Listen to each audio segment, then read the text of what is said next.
Government formation की होती हैं तो उनको लीडर इलेक्ट किया जाएगा और अलायंस का भी उनको लीडर इलेक्ट किया जाएगा।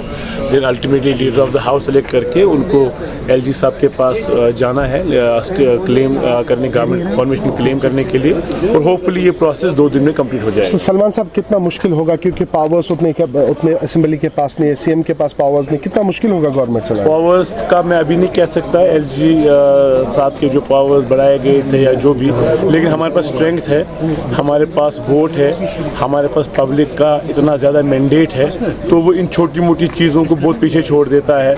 LG साहब ने कितने पावर्स अपने पास रखे हैं या रीऑर्गेनाइजेशन एक्ट में क्या पावर्स है, तो हमारे पास जो पब्लिक सपोर्ट है, पब्लिक मैंडेट है, मैसिव पब्लिक मैंडेट है, उसके सामने बहुत सी ताकतों को झुकना पड़ेगा और यहाँ की ग्लोरी जो है रेस्टोर करनी पड़ेगी। एक आखिरी सवाल, 53 में PM और उसके बाद CM और आज CM अंडर ड्यूटी, सर कैसे इस सफर? पब्लिक बेनिफिट के लिए है, जो आप लोगों को समझना चाहिए। आप डायरेक्टली दिल्ली से रूल कर रहे थे, आप लोगों पर रूल मुसलत किया जा रहा था। उमर साहब ये लार्जर इंटरेस्ट के लिए कुर्बानी दे रहे हैं, उनको पता है कि आज जिन मुश्किल हालत में हम काम कर रहे हैं, यहाँ उमर साहब जैसा विजनरी और विजडमफुल लीडर होना चाहिए, बजाय अगर हम से पॉलिटिक्स करेंगे CM to PM to whatever. Omar साहब की ज़रूरत है इस वक्त हमें।